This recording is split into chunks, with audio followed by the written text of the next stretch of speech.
sip of coffee. Yeah. Boston. Yeah. Well, the Bruins. Yeah. This year. 100 years? 100 years. Yes, they're centennial. They're the second oldest team in the NHL. Wow. Second only to the Montreal Canadiens. So you like Canadians, huh? I love Canada. I don't like the Montreal Canadiens. Yeah, they're the biggest rival, basically. Classically, I mean, modern times we have other rivals, but yeah, they were the first team. We were the second team in the whole NHL. Now there's 32 teams. I didn't know about that. How do you call it? I forgot. Rivalry? That's rivalry. Oh yeah, it's like Red Sox Yankees. Wow. Very intense. But that's my favorite sport. My son plays. My wife played in high school. Your wife played hockey? Yeah, ice hockey. Yeah, I played. Nice. We were poor, so we played deck hockey, which is you run on the surface. Yeah, like my dad played hockey on the pond with his friends and that kind of thing, you know. But that's all. I grew up in hockey, and my cousins, many of my cousins are from Europe or lived in Europe, and so, as we say, soccer. You say football, of course. Which is much better. Popular. I think we can. Not the game, but the name. It is. Well, it's more representative. Of course it is. I mean, hey, the English invented the name soccer. They make fun of us for saying soccer, but it's short for association football, right? And they coined the term. We just used it. I mean, they invented it. We just used the word. You know. Yeah, and we know the. I'm a little bit Irish now. Yeah. Do you know that there's actually a. I don't know why. Well, I think why, but as I would say, everybody in, let's say in Europe, have their own English people, you know, their own Englands, you know, who likes to take control over other, you know, countries and basically rule over them. Yeah. So, but there actually exists. For example, this is a Celtic football club, you know, jacket. 1888. And the biggest Croatian football club, Dinamo Zagreb. Yeah. They're like their fans are friends with Celtic fans. You know? Oh, they are. So there's a kind of a friendship, you know, Irish, Croatian. There's very Catholics, you know, both countries. Historically, historically. As I said, everybody had their own English government, English imperialism. Yeah.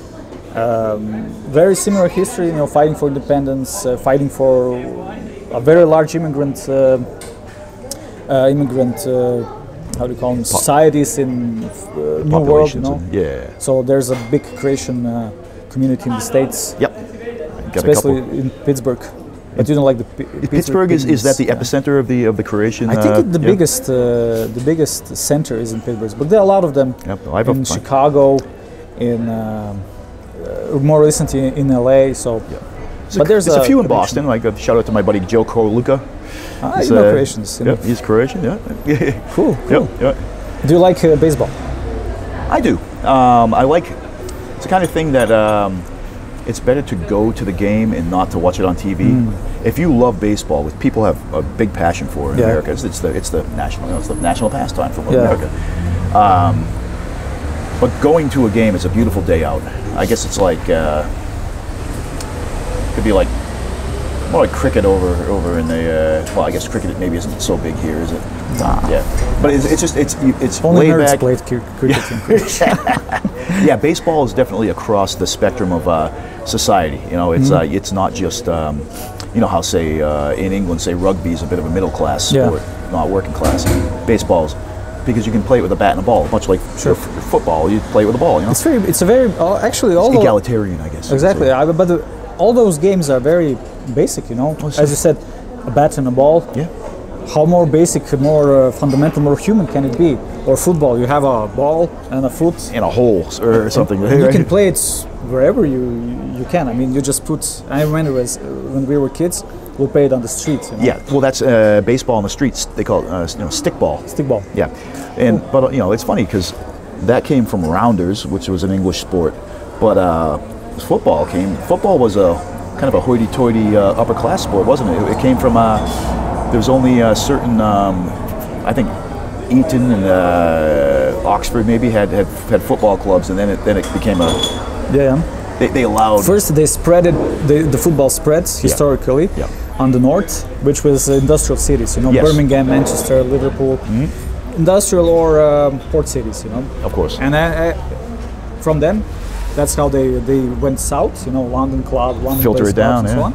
And with English workers or sailors, it's basically reach all over the world. Yeah, because hey, yeah, we're coming into your port and we're kicking around this ball. The kids are going to be like, what's this? Exactly. Yeah. And I mean, it's so basic. I mean, it's incredible. That's why they call it the beautiful game, isn't it? Yeah, exactly. Do you watch some football games? A bit, yeah. I because I grew up listening to Iron Maiden. I'm a West Ham United supporter. Oh. Hey man, cool. Nobody's perfect, right? True. I'm not that big of a fan of West Ham, I must. Nah. I don't know why, but I love English. This cultural football. It's it's great. Specific. Yeah. It is. It's not ultras, you know. That's crazy, isn't it? Yeah, true. I got to say, our first time playing in Zagreb, I was in a club, and the first time I saw road flares indoors. Wow. We were just whoa. Cool. It was a small club. Not a small club. It probably held 800 people, which good size, but you know, in road flares in a contained environment like that. Yeah, it's very dangerous. We were like, wow, guys, this is pretty awesome. You know? It was actually during the 80s and 90s. It was like common when you had, for example, the Ultras, Dinamo Zagreb Ultras went basically to all of the games of the other Zagreb-based teams. You know, for example, handball team, basketball team. Gotcha. Yep. And it was like common to have like the flares and drum and whatnot. See, for us, that's so it's so foreign for America. In America, people are way more reserved in there. I mean, you know, they love the games. They love any sport. You'll have a great response, but it's just not as intense in that sense. There's none of the banners are very rare, and songs are probably defense. It's like, you know, or you know, here we go Bruins, you know, let's go Bruins. It's very simple. Yeah. Let's go Bruins. For me, I like basketball. Yeah. And I watched NBA with my brother when we were kids. Like, no kidding. The first,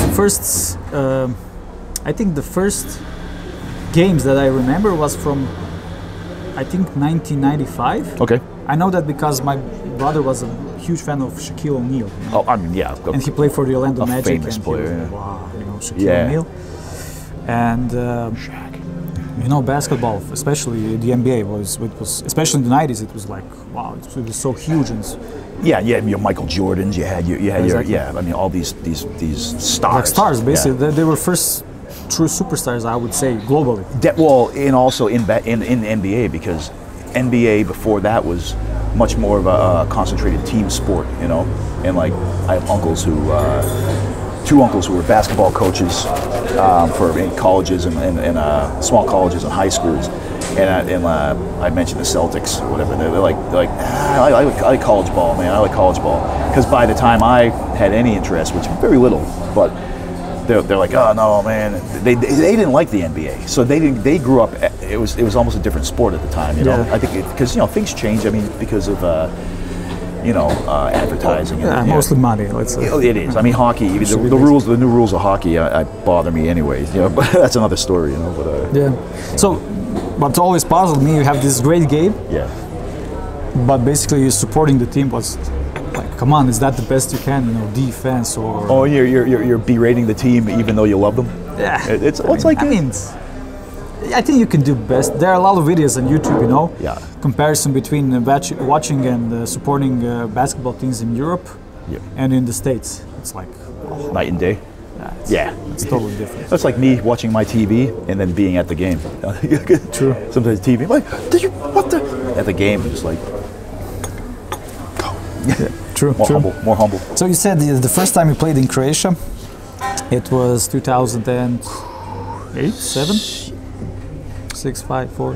Maybe closer to 10. Maybe I remember the gig very well. Because of the flares. Because our monitor guy stepped in something which was amazing, and he dragged it into the club. It was disgusting, but it was worth noting because it was so incredible how much of that could end up on his foot. Anyway, enough of that. And I also had some a little bit of bad news from home that day, so I remember that day well. But I remember the gig being just absolutely amazing. Yeah. What do you like the most about gigs, about concerts? You know? Intensity from the crowd, the reciprocation of energy, right? Because we're giving, you know, sometimes you see a band and you know, for whatever reason, I'm not disparaging them, but they'll look like they're going through the motions. Maybe we don't do that. You know, as bands should, you give everything you've got, because you have if you have 5 people in front of you, they paid money to come see you play. Yeah, true. You need to give them the best show they came for. So what's so beautiful is when you're giving it everything and it's come back at you. It's like the other day in Budapest, we're playing, and I forget what song it was, but there's the melody going on, and they're singing that melody back to us. You could hear it almost above the music. It's just the hairs on the back of your neck stand up. It's beautiful. You know, it's great. I agree. I've sent something of that 2 times. First time was at the football game. Oh yes. Dinamo Zagreb was playing a Champions League match against Atalanta from Bergamo, from Italy. Yep. And we trashed them 4-0. And you could just sense this synchronicity with the whole. The stands were full, you know, whole stand, and we were synchronized stands with the team. You know, it was like sharing of this the kind buzz, of energy and everything. It was incredible. And the second time was actually I was at some kind of it was a music festival in 2008, I think. Okay. And I never heard them before. I heard the name, but I never listened to their music. It was the Manic Street Preachers. Oh yeah. And they had it was the best. Actually, I think it was the best concert that I ever. Oh, I never got to see that. That must have been pretty awesome. It was cool. I was with my dad and my brother, and we were like, "Who these guys?" You know, we came. Actually, Bob Dylan was playing. Oh wow! And they were they were the third act. Okay. There was another act and then Bob Dylan, but they were third, and it was like they were the best. Who is this? They were the best. I was like, who are they? I never heard their music, but. It was actually worthwhile. I really enjoyed it. But that had that atmosphere you're talking about. Oh yeah. It was like you sense that they are communicating, not just with their music, but their stands, that they are involved. Yeah. With their full being, so to say, into the concert, into the music. They're giving everything. Exactly. Yeah. And you cherish that. For example, I would have to be a little bit critical of Bob Dylan. He was like, he just came, played his music, and you know. Typical Bob Dylan. You know, it's like some of these heroes, like Van. I was very disappointed. It's too bad. It's the same with people like Van Morrison. They say he lived in Boston for a while. Actually, I never saw him or anything, but I might have, but I didn't know. But he's classically just. He just came, plays, and probably leaves. I don't like that. No, it's give something. You know, give something. These are songs that you wrote. Give something of yourself. Exactly. You know? But I mean, but then again, those guys, you know, Bob Dylan, he's not getting any younger either. Yeah, so true. Maybe he's in pain when he's doing it, or maybe it could be something else going on too. Maybe he's just, you know, who I like the guy very much. Yeah. Although he's an enigma to me, but I like him, Henry Rollins. Oh yeah. So he said that he stopped playing shows. I didn't even know that. Okay. Yeah, he does shows, but not playing music. Oh, spoken word. Yeah, spoken word. Yeah, of course. Yep. Because he said something like, because I'm too old. I don't feel. I will not do it because of just for money. You know, I want to deliver something. You know, and I feel that the music is. I'm just not into it anymore. So something like that. Well, there's respect for that, isn't there? Exactly. Yeah. You know, definitely. He's honest. Yeah, he's honest and he's honest with himself and with the crowd, the punters. Right? Yeah, exactly. So definitely. I mean, you know, he joined Black Flag. I think in 19. Did you listen to Black Flag? Oh, yeah, I'm a Black Flag fan, definitely. Did you like them? Oh yeah, my wife loves them too. She loved Rollins' band. I wasn't so much into that, but she's a couple of years younger than me, so I can forgive her. Did you went to any concert of Black Flag? No, I'm not old enough. No. Yeah? Yeah, no. I will not ask you how old are you, but I'll be 49 in a couple days. Well, I'll be 40. As of this airing, I'm 49. So, what concert did you went to? For example, for some more famous punk bands or rock bands. Well, as you mentioned Iron Maiden. I've seen them 15, 16 times. Did you met them? No.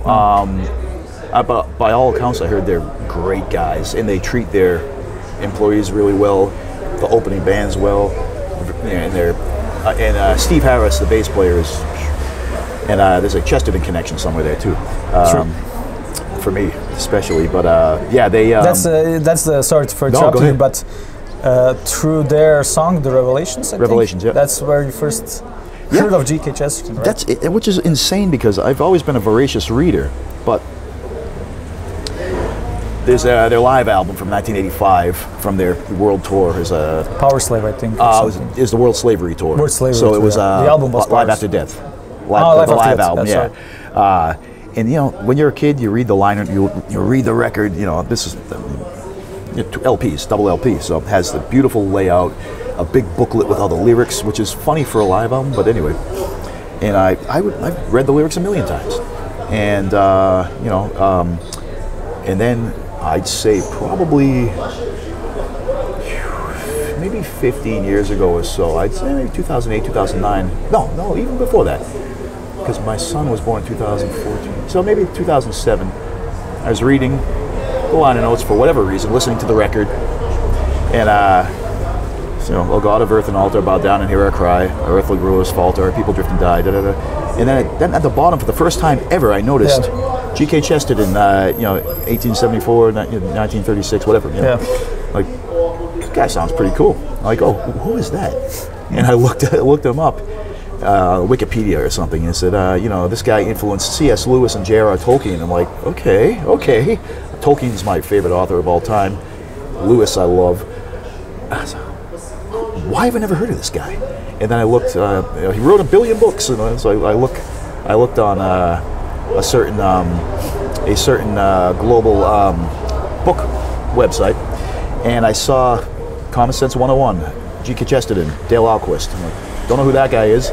This looks really awesome. I ordered the book, and just like, wow, you know. Yeah. And that was at the same time, I was also having a bit of a reconversion. I never left the church, never said I wasn't Catholic, but I had pretty much all but stopped going to Mass except for maybe holidays, you know. And I'm like, well, and I've been talking to my wife about, you know, I'd like to start, you know, we have parish churches around the corner. And I go, what am I waiting for? And just around the same time, it all sort of fell together. It's kind of neat. It's just, and I just wonder if I had seen that, if I'd seen the G.K. Chesterton name on those lyrics 10 years before, if I would have just dismissed it or looked it up and been, whatever. That's interesting. But it seems like it was the right time for me to find it. Exactly. Let me tell you, I had read those very lyrics scores of times. I mean, you know, maybe hundreds of times. You know. It's funny. It's almost like a intercession. Yeah, providence. Yeah, something. Exactly. You know, intercession. Maybe, I don't know. Because, as you said, you probably went through the lyrics dozens of times. Yeah, so at that moment, just it clicked. Noticed it. Yeah. You know, and maybe the intercession of G.K. Gilbert and Francis. Who knows? You know. I sense that I had a similar experience. Okay. So I've met Mr. Chesterton. I think we can call him Mr. Chesterton. Yeah. Somehow it's more appropriate than Keith. Than Keith. Or Gilbert. Yeah. But it's like a kind of a terms of endearment, you know, Mr. Chesterton. Mr. Chesterton, of course, yeah. So I met him in 2008 when I first when I started to study philosophy. I was searching for, you know, thinkers that were inspired by their faith, and basically the second time I've, so to say, discovered Chesterton again was when I was translating Dale Alquist's show, you know. Right. Yeah. And I was like, I knew about Chesterton. I read Orthodoxy by that time, maybe 2 times, 3 times. Oh, okay. But it's, you know, I was still not a fan, you know. I mean, it's so much to absorb. Yeah, I mean, you know. Exactly. And then I was translating Dale Alquist's show. Yeah. And at one moment I was like, my head was on fire, and I was like, whoa. It was that magic, huh?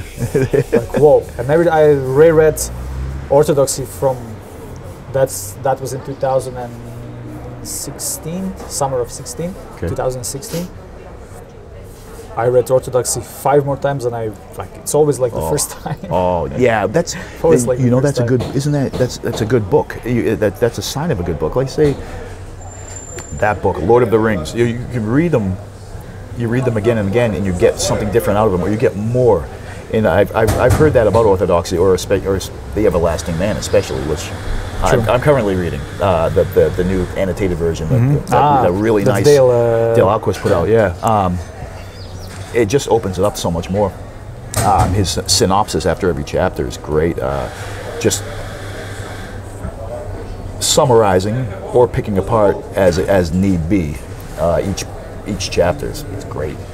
And I have a group of buddies that I mentioned to you off camera, who it's a what's it called, like a chat group, but where most of us, we all have met each other, but some of us are closer friends than others. But I got each of them a copy of that book, of the new Everlasting Man, and yeah, they're eating up. They're discussing it a bit here and there, and it's. What do you like most about Chesterton?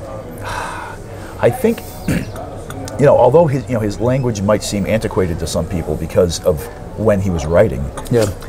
He was a regular guy who he could explain. He was a journalist. He was a journalist, yeah, but he wasn't exactly classically educated. He was more of an autodidact, as say I'm stealing that from Joe Pierce, because he's also an autodidact, and I have no formal school training whatsoever, as you can probably tell.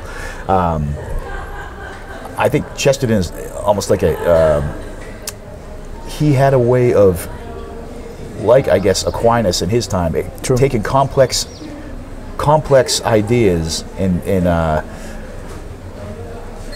using a turn of phrase that can explain something almost in a poetic way.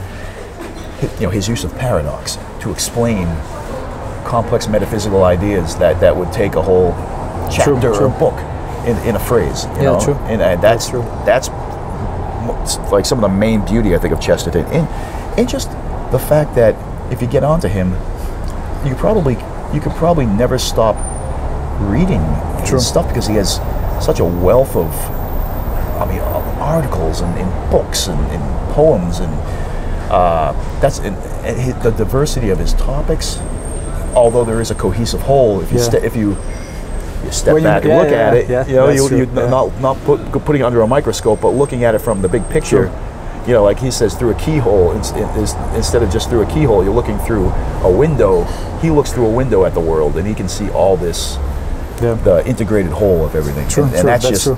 Yeah, that's true. You put it very nicely, I would say. I'm probably plagiarizing. I don't know, but I think that's the beauty of that was one of his main gifts, was being able to let the layman, someone who's not a philosopher, somebody who's letting the common man in on great truths on a deeper level than, say, if you're just participating in the Maholim of the church. It's really getting into the nitty gritty of it. True. I like his saying, and I think that's this saying I took also as my kind of a lead when I'm writing or thinking. I work as a professor, in high school, teaching philosophy, logics, and ethics, and also as a part-time doing interview and promoting GK and whatnot. He likes, as GK said, he likes swords. Yeah. Because they come to a point. So when you think of it, sword, they come to a point. Yeah. It's a longer or shorter sword, depending. But they are also sharp. Yep. So they have to go. They have to cut. Yeah. But they also have to come to a point. So similar way, when you're thinking and writing. So basically, when he's writing, he's thinking at the same time. It's like a stream of conscience. Yeah, exactly. But very, very pointed stream of conscience. Him, of course. So he is, in a way, he's sharp and clear. Very much. Sharp and clear. He's not rambling. Exactly. Which I'm sure he knows where he wants to go, what he wants to reach. And on that way, he's like. Yeah, cutting in different ways, but like always a scalpel. Exactly. But yeah, well, it's like that was on point. in the fact that, you know, his whole idea of, or his saying that, you know, a progressive doesn't know where he's progressing to. When he's progressing on anything, he has an end game, and again, it's coming to a point. It's not just a forever. It's not just an infinite, like, exactly. Where are we taking this? And just finishing because he has to finish. Yes. He knows why he's finishing, and that's the what you said. His thoughts, how he explains in one phrase or one paragraph, a very deep thought. That's why his, especially his last phrases in a paragraph or a chapter are quotables, and they are most famous quotes. Of course, yeah, absolutely. Yeah, it's almost a synopsis of what he had just said, even more clearly, even more. It's like distilling whiskey into something, distilling into something very concentrated and precise. Yeah. Very good. So you said you are an avid reader by yourself. You mentioned Tolkien, Lewis. You said that you are autodidact. Definitely. Yeah. So, what other readers do you read? Do you have time to read on a tour, for example? Tour's the one I have the most time to read because you're playing for an hour and a half, and I warm up for about an hour, and then sound check is about, depends, anywhere from 10 minutes to an hour. So between all that, it's time to read. I'm currently tackling the Brothers Karamazov, Dostoevsky. Let's see. Some of the real, just the very stereotypical Hilaire Belloc. I like him. I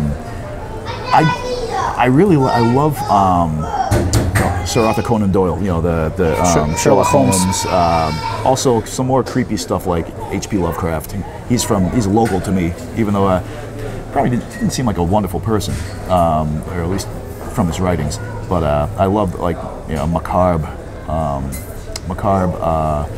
Gothic horror as well. So, you know, Bronte. That's very New England, I would say. Well, he was from Providence, Rhode Island. So very he had a very unique writing style and really presented an atmosphere in his writing, which it was very atmospheric. Yeah, but I mean, aside from that stuff, I've read a bit of Joseph Pierce. I like his writings. I like, I mean, you sound like you said earlier that you wouldn't tell that you are reading, that you're a smart guy, something like that. I'm paraphrasing you. Yeah, definitely. I never said I was smart. But I would say that I wouldn't say that you are I would say that you are well-read. I'm well-read. You said that your father and uncle were philosophers, or they? Well, my uncles, my granduncles, my father's and my father's uncles. My Uncle Ray, my Uncle Jim. These are my grandfather's brothers. I know my Uncle Ray had. My cousin Moni told me that next to his bed he had a Greek Bible, because he could read classical Greek. And he had, it was either Orthodoxy or one of Chesterton's big books. She said, because she asked what was on my kick drum head, on the front of my bass drum, and I saw it's G.K. Chesterton. She's like, my dad had so and so book by him on his bedsit, like, for the last 20 years or something, you know. So yeah, those uncles were all they were academics. Very learned men, very spiritual men. A couple of them actually, and my aunt Marilyn, their sister, a couple of them went into seminary, ended up finding it wasn't their vocation, and left. But my aunt Marilyn was a nun, and she met a gentleman, and she ended up leaving that vocation and having children and stuff. But they were all very involved in the church and, you know, locally. Cool. Yeah. So what do you think why is philosophy important? Why do you like philosophy? Well, it's a love of wisdom, right? I mean, hence the word, right? I think for me, my father getting me into Tolkien and then reading the appendices in the back of the books, talking about where where things come from, where words come from, languages, and philosophy. I'm not really sure. I think when I had left high school, I was 17 or 18. I finished high school, I should say, and I had my job. I would go on my lunch break or at the end of the week when I get my paycheck. I would go to the bookstore and buy a classic. Because I wasn't going to college or university. I wanted to try to get something out of life as far as from academia. So I went down to the bookstore and I would get something by the Stoics, whether it be Epictetus or Marcus Aurelius or Plato, Aristotle, any classics like that, or anything like Leviathan or any of these famous books, just to keep my brain working, I guess, because the job unloading trucks and this sort of thing and warehouse kind of work is not exactly stimulating to the mind, True. So I gravitated towards the Stoics, and I just thinking about thinking, I guess, thinking. There's something obviously comforting in thinking about. There's a pleasure in thinking about thinking. There is, and it's something that, I mean, especially in today's world, it's everything's so fast paced, and it's all about entertaining and being entertained and in your leisure time, losing yourself in something, shutting off, tuning out, so to speak. Constantly be unmoved, so to say. Yeah, constantly be but also into something. Also being constantly stimulated, overstimulated, by everything around, in staring into your phone. Philosophy and reading, actual reading a tangible book of philosophy.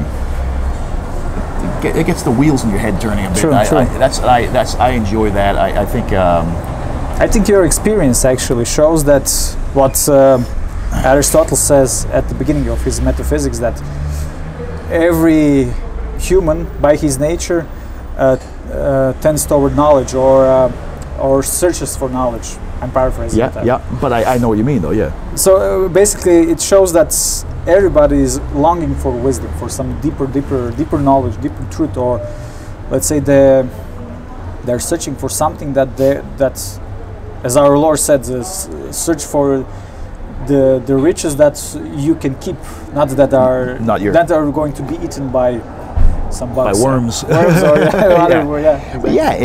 but of course, and oftentimes people, because we're so disconnected from the eternal in today's society, that it's such a atheistic society, people don't even realize what they're searching for. So so it's like a hole in their life, isn't it? And they fill it with whatever they can find. True. Whether it's pornography, whether it's fancy cars, promiscuous living, alcohol, traveling drugs. all over the world. Yeah, I mean, at least nice. That's true. Traveling's nice, but they're trying to fill that with something, and they don't know, and they're not satisfied because it's not spiritual food. It's true. It's mundane. It's of the world. True. So, I'm actually very curious. First thing, how did you end up drumming for Dropkick Murphys? Basically, you had all this interest in literature, philosophy.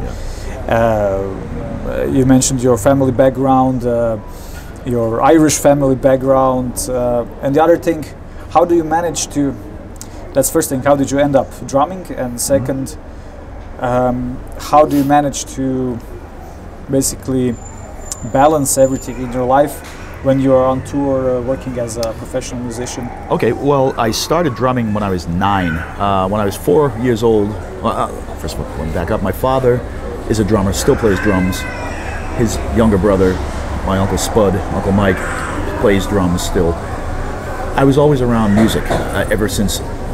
Some of my first memories are putting on the Blues Brothers LP in our apartment and dancing around, or Van Morrison or something, whatever. And seeing my dad play gigs ever since I can remember. And so this was the 1970s. So it was a lot of biker culture and this and that. My dad's not any of that, but those. So I was 4. I'm like, man, when I grow up, I want to be in a band, I want to have tattoos, and I want to ride a motorcycle. So do you ride a motorcycle? I don't. No. My godfather, a lot of tragedies of people I know on motorcycles. I figured, you know what? Yeah, then you have children. You're like, no motorcycle for me. Not worth it, huh? Yeah, but right. So when I was 9, I started taking drum lessons, and so I want to be. I started playing in bands with actually the bass player of Dropkick Murphys, Kevin. He was 11 and I was 12. We were playing at our parochial school's dances, cool. Playing drums and guitar and playing Misfits and Sex Pistols covers. Basically, that was just my passion was music, and I always, of course, I was always reading and what have you. But at this time, it was mostly just Tolkien and Stephen King, whatever stuff. But throughout high school, studies were secondary to making sure I was playing gigs and stuff like that. And what ended up being was, by the time I graduated high school, we were in the middle where I wasn't trying too hard, but as far as getting a scholarship somewhere, we were too poor for me to go to college or university, but also not poor enough to get a full scholarship. So and I was like, well, you were all middle class. Yeah, even below that. But yeah, but we would, I just wanted to be in bands. So I was in a couple bands and this and that. And with Dropkicks, I started going to see them. There was a new kind of scene in Boston was happening. A bunch of new bands, a street punk boy scene kind of, and they were in that. And I'd go to see them every chance I could. And there's one gig where myself and Kevin, our bass player's band, was playing the same gig as Dropkicks, and a mutual friend of mine and Ken from Dropkicks, his buddy Dave, he said, hey, the drummer's leaving the band. He said, you should try out for the band. I'm like, I was not very sure of myself. And then Ken comes up to me and says, hey, dude, that was a nice set. You have any interest in trying out for our band? We need a drummer. I'm like, yeah, okay, go on. Yeah, sure, what the heck. So I tried out. They gave me a cassette with a bunch of songs, and I was learning the songs. The cassettes. They're coming back. The kids, they love them. I saw the new Metallica album on cassette. Yeah, I was like, what? It's the worst format there is. It's the weakest link in the recording there is chain. something, in the it's format. Nice. Well, the fact that I think, because kids these days, everything's a file. Everything's virtual. Yeah. But so to have the tangible thing, there's something to be said. They can look at the liner notes, whatever. So I appreciate it. Just as far as tangible media goes, the cassette is probably the worst. Yeah. So you entered Dropkick Murphys. Yep. Actually, I've 3 months ago, I've re-listened some of your music, and the first album, it really has this almost like oi punk style. Oh, definitely. That's what we started off as. Yeah. Definitely. How did you shift to Celtic-punk? It was slow. I mean, the first song the band ever wrote was Barroom Hero, and that had bagpipes in the beginning and stuff. And even on the first record, there was a song, Faraway Coast, that kind of had there was tin whistle and acoustic. There was a lot of acoustic guitars involved, and all the original songs were all written on acoustic guitar.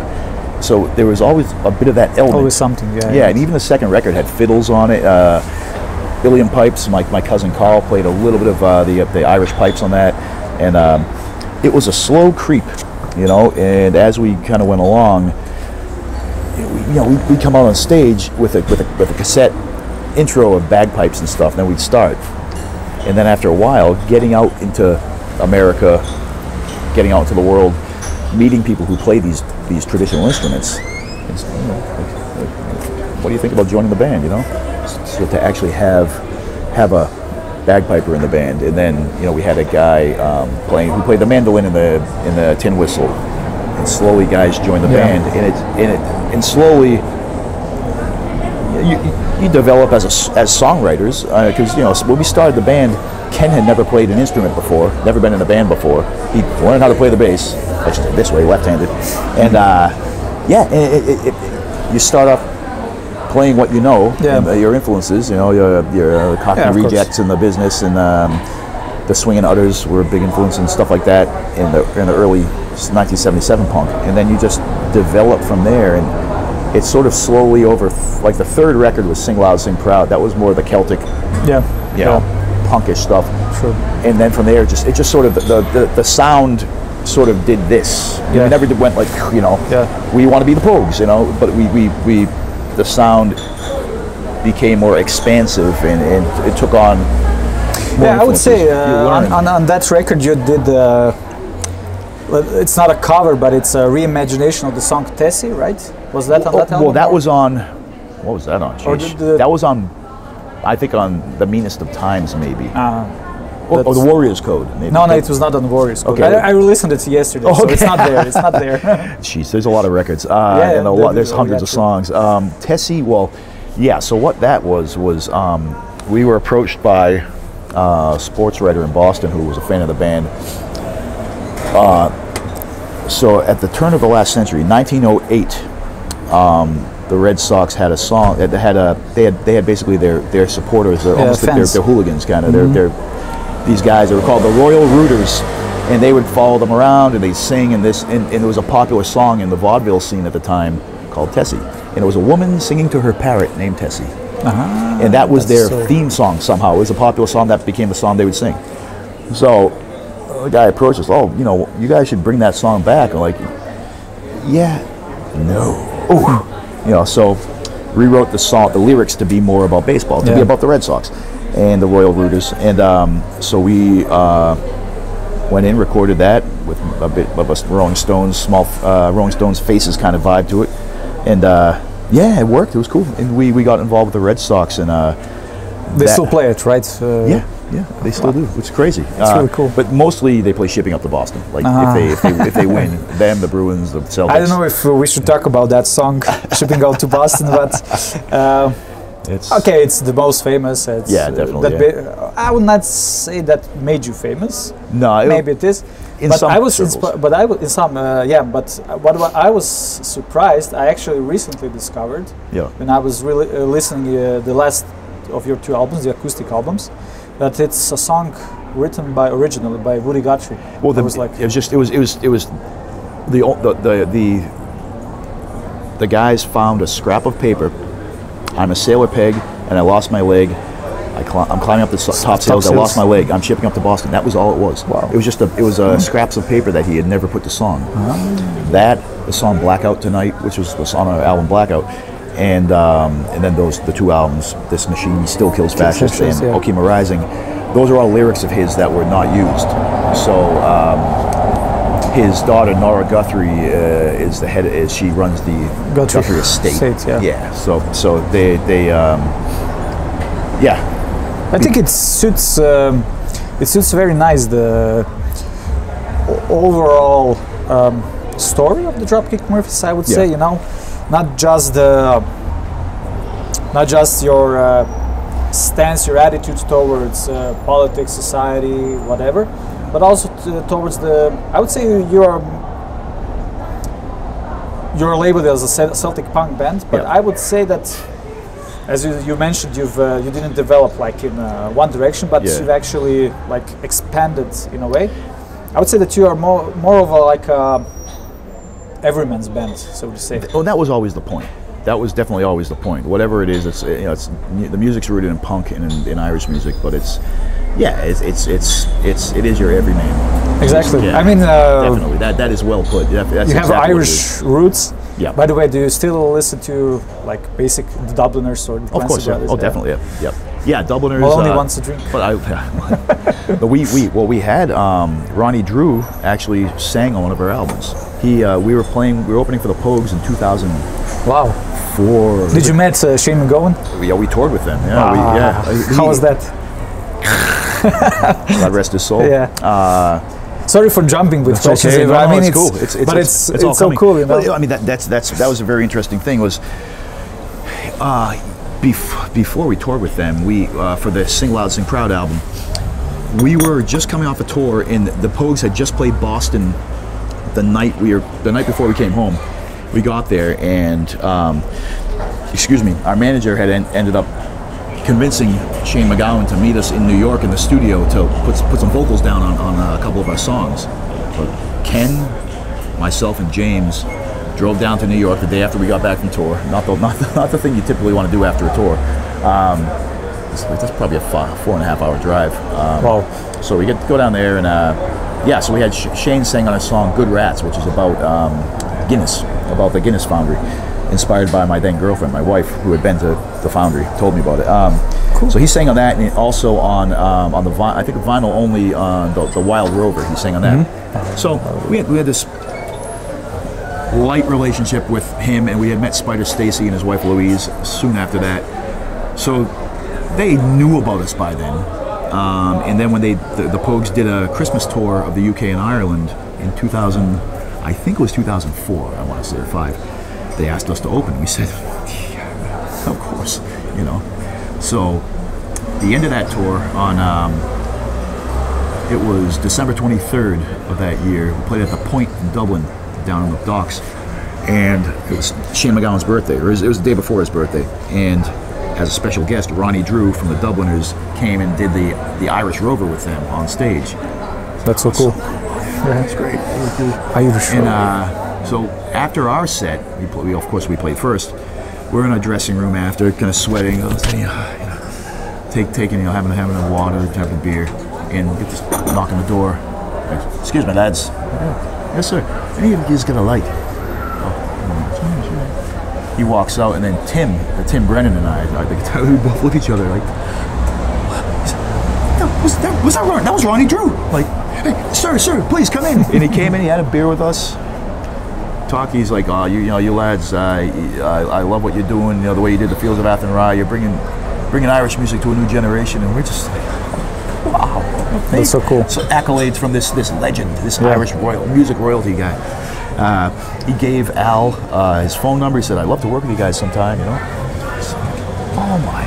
Wow! Like, you're talking to us? Wow! You know, we're blown away. And he's such a down-to-earth, what a lovely gentleman. So on the subsequent record, he sang on Flanagan's Ball, or Lanigan's Ball originally. We did Flanagan's Ball, and Spider Stacy also. Wow! It was cool. That's so cool. Yeah. Cool. I mean, the Irish music, especially, the Irish folk music has this. I think it has this down to earth, you know, this kind of a feeling, and it's very, as I said, the common man's band, or regular guy. We had a song called Regular Guy early on. Yeah. So I mean, Irish music is like that, and I think it. That's why Chesterton liked the Irish people, not because they are very common. They not just because of their faith, because they know how to enjoy life, you know. Absolutely.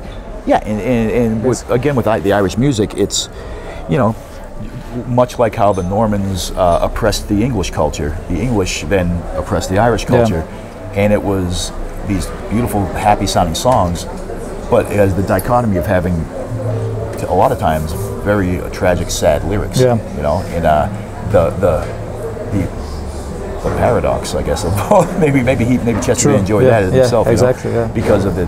You know, Waltzing Matilda comes to my mind. Waltzing Matilda, that's the Australian song. Yeah. It's an Australian song. Yeah, that's the national. Yeah, it's about Australian going to First World War. Yeah. Yep. But why I mentioned it because the Pogues and the Dubliners also they did. I don't think I ever heard the Dubliners version of that. No? Oh, it's very. I'll have to look it up. Yeah. You can. It's. I mean, it's a beautiful song, but as the Dubliners do it, it's. It has. You can sense the tragedy in it, yes, you know? Yeah. But also it's, I think that's what makes tragedies, what real tragedies makes them beautiful is they have this catharsis. This moment in it, you know. Absolutely. Yeah. That's what I think the Waltzing Matilda by Dubliners has this cathartic moment. The beauty of the music it gives you that release because it's you're singing of something so sad and tragic, but it's. I keep pounding my chest. I through my fault. Sorry about that. No problem. We're gonna be talking. You're gonna hear a boosh. You know? Yeah. Nobody's going to notice that. Okay. Probably. Hopefully. And if anybody wants to complain, my fault. They can complain. Yeah. So, we didn't actually yet touch the question of how do you manage to balance the life, but intro into this question. I think that many people think, you know, rock bands and whatever punk bands, punk rock bands, that they live this kind of a, let's call it a strange life of rock stars, you know, like strange life. A lot of them do. A lot of them do, but as I've listening to your music and reading the lyrics and listening what you said and what are you doing outside of music. For example, the Klada Foundation. The Klada Fund, yeah.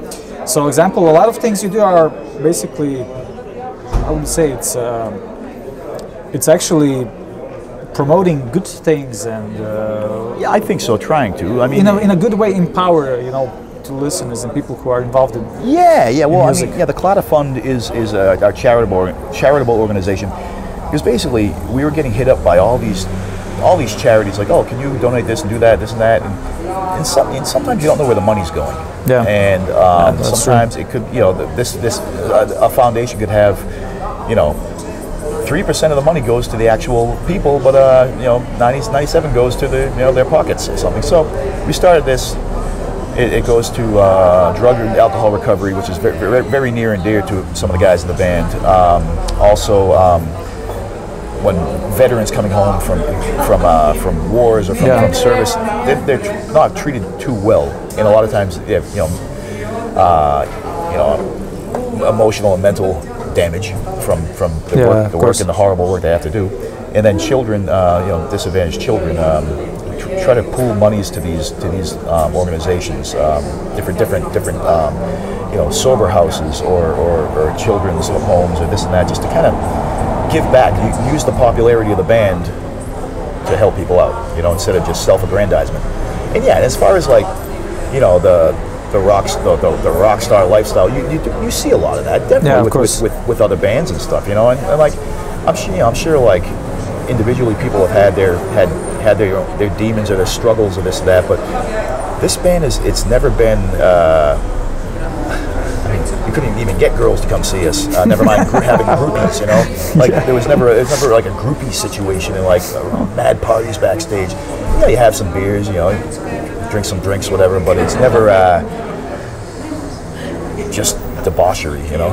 That was never part of what we did. We were always trying to make sure we played a good gig, and you know, when I first joined the band, the 3 other guys didn't even drink alcohol. Cool. So it was up to me to have the beers with people. It was exhausting. But it's always been, you know, give people the best show you can. And if you're hungover, you're sleeping till set time. Yeah, of course. Not so good. It's impossible to. Yeah, no. And bands do it. You see some of these metal bands roll out of bed drinking vodka and smoking marijuana, this and that. Yeah. And it's like, man, how do you even play this complicated, crazy music?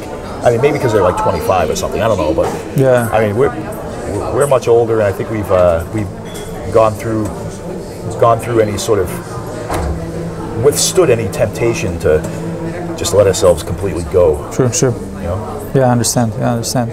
But do you ever have like a, how do you say, in your legs when you're cramp? Yeah, the cramp. Do you ever get it? No, I warm up I warm up a lot, and I drink lots and lots of water. You're very energetic. I was especially focusing on your drumming. Okay. Oh, thank on you. the records I listened recently, and you're very, very. Your technique is very, very, very refined and very energetic. Oh, thank you. Like I say, you mentioned John Bonham, Keith Moon. That they're your. I think it's more wishing I was John Bonham playing like Keith Moon. Yeah. Yeah, you have to be good at something. Then luckily I could be much better, but I'm a sufficient drummer. But it does take a lot of energy. It's very humble of you, I would say. I mean, I've been playing for. But you're playing very good. I've been playing for 40 years. I should be better. Is the way I look at it, you know. But there's always tonight and there's always tomorrow to practice and repetition. So we hope. Are you happy when the tour ends? Of course. I mean, it's very exhausting. Because some people wish they could be on tour forever. I think, but I mean, I have a wife and a son and a dog, and family and friends at home and stuff, and parish life. And, when I get home, I like to be home. I like to I understand. I cook on the cook on the grill and spend time listen to my son play piano and That's so cool. We are almost the camera guys giving me signals. Almost over, but I think we'll continue a little bit of our conversation. More than happy. We are near here the Our Lady of the Stone Gates. Yes, we passed through. Beautiful. The Church of St. Mark's up there, and which I need to see definitely. I will show it to you. But I think with two things we can wrap up the conversation. First, why did you choose to put Mr. Chesterton's picture on the bass drum? Yeah. How did the other band members react? Do they know a little bit about him more? And the last thing, the favorite quote by Mr. Chesterton. Okay. So first, why the picture? Well, because so many people see that. They see the front of the bass drum, and in America you get funny like, is that Wilford Brimley, who is an actor, or is that Theodore Roosevelt, U.S. president? People get curious about it. They'll ask on the social media and stuff. Well, who's that on the front of the drum? And so you tell them, and I've actually turned a few people onto him. A lot of people have DM'd me on Instagram or something like, hey, what can I read by Chesterton? It's so cool. So get maybe just. Because, a lot of people who go to the shows have no interest in the metaphysical, no interest in their faith. Yeah. A lot of them very, angry atheists. There's a lot of angry atheists out there. That's true. And just to kind of crack the surface a little bit, to kind of maybe have them take a look, And I think that's I guess it's probably an easy way to it, but it's my way of, evangelization. And as far as the other guys in the band, James, the guitarist, has read a little bit of Chesterton. I think he might have read Orthodoxy or Heretics. I forget which. He's an avid reader. He's more into the Eastern philosophies, but I'd say he's a spiritual guy. Other guys in the band, it's like, oh, whatever. Okay, who is that guy? That's cool. But yeah, I think I've turned a few people, as far as fans, I've turned people on to Chesterton. It may be. It would be funny that the Dropkick Murphys become the official Chesterton. I think that would never happen, because I think the politics of the band and my politics and Chesterton's politics of course, don't align. I'm a practicing Catholic. The band, I don't think nobody in the band is really. These days, almost everybody's culturally Catholic, but not. I understand. Not practicing their faith at all. And what's the favorite quote? Any dead thing can go with the stream. It only takes something living to go against the stream. Yeah, it's very good. At the top of my head, I think that's also very applicable to life on the road. Oh yeah. Because getting to it's Sunday. Hey, I need to get an Uber somewhere. Where are you going? Oh, it's Sunday. Okay, yeah. It's tough, especially I find in Europe, especially places like France. In certain places in Germany, it's hard to go to get to mass on Sundays, because a lot of churches are now just museums, or they're bars, hotels, or they're places that maybe you might not want to go anymore. Yeah, true. I saw one church becoming like a skate park, inside skate park, something like that, indoor skate park. And it could be worse. I mean, some of the things that goes on in places, so we will pray for your beautiful soul. It was a pleasant conversation with you. Thank you for doing this. Thank you for having me. It's an honor. You're the second Matt on this podcast. You could call me Matt the Lesser. So the third guy has to be Matthew. Well, there's Matthew Kelly, the Catholic writer. Yeah. Yep. Same name as me. People thought I was at. I saw there are some Matt Kellys that are not Matt Kelly, the drummer. There's a country singer, I think, too. Yeah. But well, it's a common name, I would say. It is. Very. I lived in South Boston for almost 20 years, and there were. Okay, Matt Kelly. Okay, there's 7 or 8 of you. What street do you live on? Cool. Yeah, of course. But no, thank you. I'll pray for you guys and the success of your podcast as well. Thank you. And one thing I think I would like to, when you come again to Croatia with the band or for a vacation or something, why not? Yes. we will record another podcast, and in that podcast, we will talk how we got to know each other. Yes, I love it. It will be very. It would be my interesting. pleasure. So It would be my pleasure, absolutely. Thanks, Matt. Nikola, Have a great so show much. tonight. Thank you. Yeah, I hope to. God See ya. willing. Take care, man. Tonight. Yeah.